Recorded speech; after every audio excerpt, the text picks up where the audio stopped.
Welcome back to Afternoon Express, our very first show for January. Yeah. Now, we all know that the conversations around money is constantly filled with red tape. Sometimes all you need is the know-how to really kickstart financial freedom and, of course, your financial journey. Absolutely. Now, Mapalo Mako joins us on the couch to give us some tips in the form of her new book, You're Not Broke, You're Pre-Rich. I kind of like that. So if you've got any questions for Mapalo, head over to our social media pages using the hashtag Afternoon Express.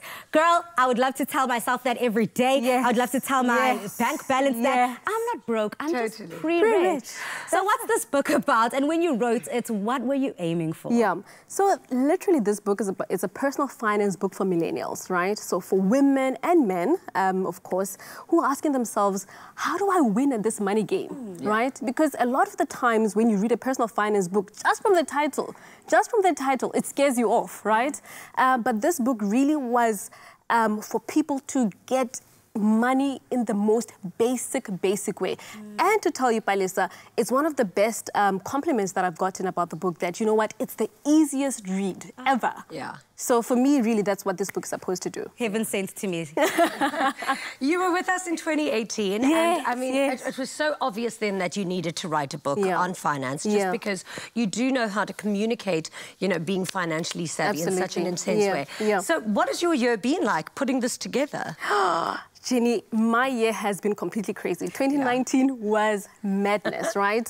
So my publisher, Penguin Random House, they approached me and said, you know what, we need you to write a book, a personal finance book for millennials that is completely jargon-free, right? And I said, hell yeah, I can do that. I can absolutely do that.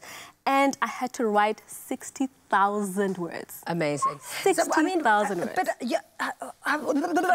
where do you even start? 60,000.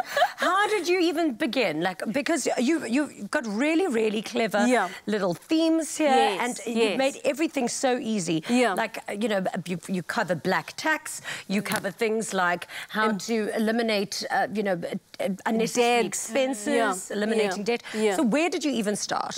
So for me, I think it was a bit of an easy task, to tell the truth, because I had been writing for so long, right?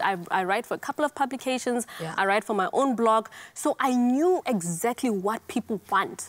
I knew exactly the need of the different types of people, of my tribe, as I call them. I call them my tribe. People who follow me, I call them my tribe. Hi, tribe.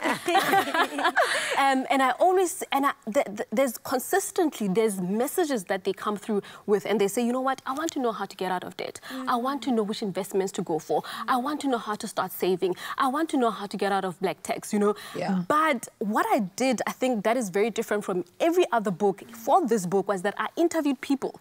Throughout my book, I interviewed real-life people, people who are professionals, people who are just starting out in life, people who are older, to just get a sense of what their beliefs about money are, but most importantly, the mistakes they've made, so we can learn from them, and I tell you what to do before you even find yourself in those mistakes. So why do you think people have such an uncomfortable relationship with money? And why do you think people are struggling to save money? Because it seems to me that a lot of people, especially in South Africa, are living from payday to payday. And I mean, that's one of the things in the book, that, you know, stop living from paycheck to paycheck or payday to payday. I think it's the fact that, you know, we want instant gratification, number one, right? We want things, we want them now. You've seen something online, oh goodness, Ginny D was wearing some beautiful shoes, I want those. So that's that. But I'm my own worst enemy as well, don't worry. But also, Palisa and Ginny, the fact that the environment that we grow up in, we see people struggling, we see our families struggling, and we think one day when I earn money, I'm going to blow it. You know, I'm going to live my best life. No one's going to tell me anything. You know what? They will see that I've arrived.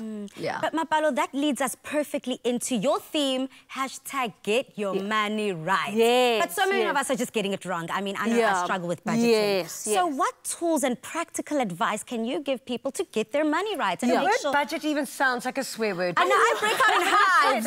Budget, it just spits out of your mouth like a swear word, actually. Such an ugly word. It is not an ugly word, okay? I want to make this positive, because it's tough. That is not very positive. Sell me on the positivity. All right, I'm gonna try my best to start on the positive, right? I think the best way to manage your money is to pay yourself first. And what is the concept of paying yourself first?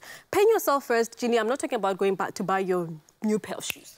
Darn it. Unfortunately. I knew I wasn't going to love this. But paying yourself first is saying, you know what, I honor the work that I do. Yeah. I work hard. Yeah. So I'm going to honor myself by putting money away, either for the next couple of months or for the next couple of years, so that I can still live the same lifestyle that I'm living today in a couple of years' time. Yeah. So paying yourself first is putting money aside for anything for the future, right? Then you can spend.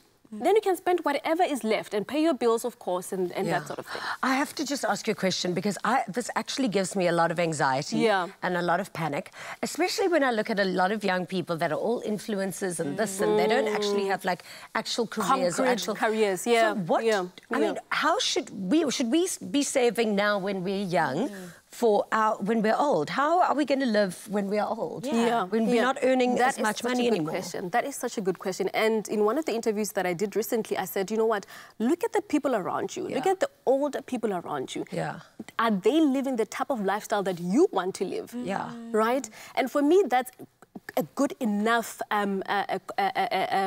reason for you to start thinking about the future. I know. This is why I've got anxiety. So I'm not living the life like the housewives of Beverly Hills, and that's pretty much what I would like to do. And so, yes, you should start saving now. And people talk about retirement or years later as if it's something that is so distant. But for me, there's enough argument to say, look at the people around you. Are they living the type of lifestyle that you want? If not, then it means that you have to make different choices and decisions from the choices they have made. And talking about planning for the future, I mean, another term that just brings alarm bells to my head is that in which emergency fund. A lot of us think that, you know, I'm safe. No one in my life is going to the hospital. I'm healthy. There's no crisis happening. But sometimes, unexpectedly, that's why they call it an emergency. Something happens, spur of the moment, and I'm not ready. How can I ensure that I'm ready? And how big does an emergency fund look like? Is it like millions or...? You know what? I think an emergency fund is the most important account that you'll ever have. Because emergencies happen. I have never met anyone who has not had an emergency. Wow. Okay? Even myself, just this past couple of weeks, my rooms were completely messed up. So I had to dig into some sort of emergency fund to make sure that they're sorted, right? So your emergency fund needs to be at least 3 to 6 months worth of your salary. I know it sounds like a lot. Girl, what are you talking about? Like a lot. Yes, it always 3 to 6 months years of my life to save. It always comes with a disclaimer. I know it seems like a lot, but imagine you lose your job. Right? And you don't have an income for 3 months, then what? You know, that's seemingly you sacrificing for a couple of thousands of rands every month seems like nothing in the bigger scheme of things. So for me, I know when it comes to personal finance, I never want to bog down people about what could possibly happen. That's horrible.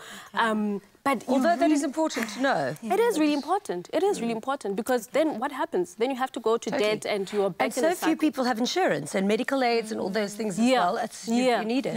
Yeah, absolutely. Thank you so much for being an inspiration. You actually have to read this. Like, if I go through just some of the titles and headlines, this will probably be one of the best books you will ever read. Make sure you get it. Absolutely. I know I'm rushing to my nearest bookstore and I'm coming for that signing, but we've asked you on social media if you've got any questions for Mabalo. And we have got Elsie here who said, please give me advice on ways to pay off the bond ahead of time. Brilliant. A woman after my own heart. That is a woman after my own heart. So that is such a good question, right? And paying off your bond the quickest, it's a brilliant idea. So the little that you can do, put off $500 extra every single month into your bond, $1,000 or whatever amount that you can do. So putting up every cent that you can find in your budget is always a good idea, because remember, they charge you interest. And interest. Yeah, but you basically just end up paying interest when you're paying back the bond. For most years. For a long time. Years. You know, I always thought that I was going to be a bond girl in my life, and I just ended up being a girl with a bond.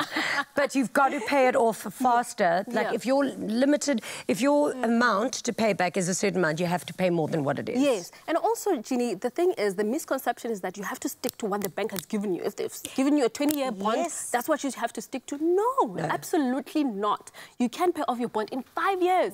You can pay off your bond in 10 years. It really just depends on you and how much you want to be debt-free. It is a possibility, and you can do it too.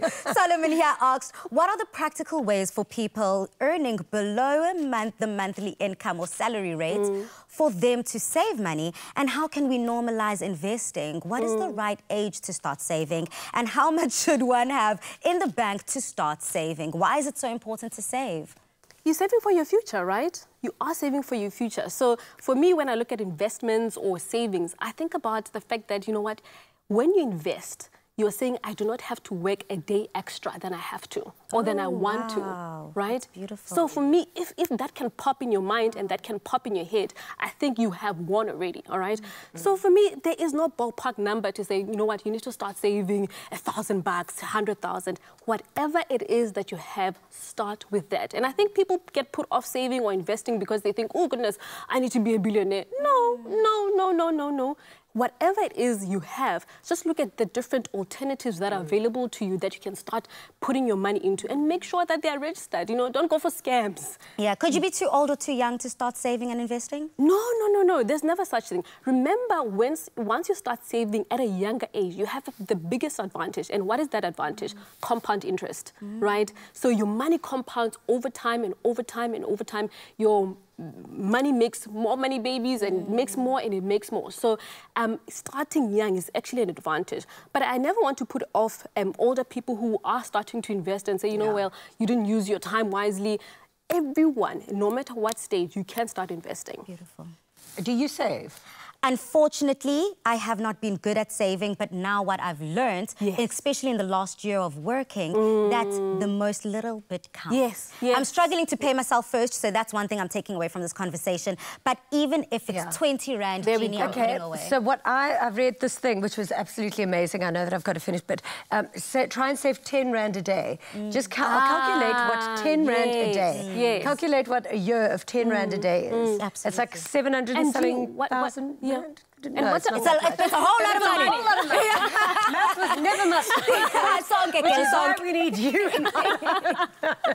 Oh, Mafalo, you are the best. Thank you so much for all that money advice. Thank you so much. Now join us after the break as Martina Poli chats to us about self-preservation in 2020, something we all need.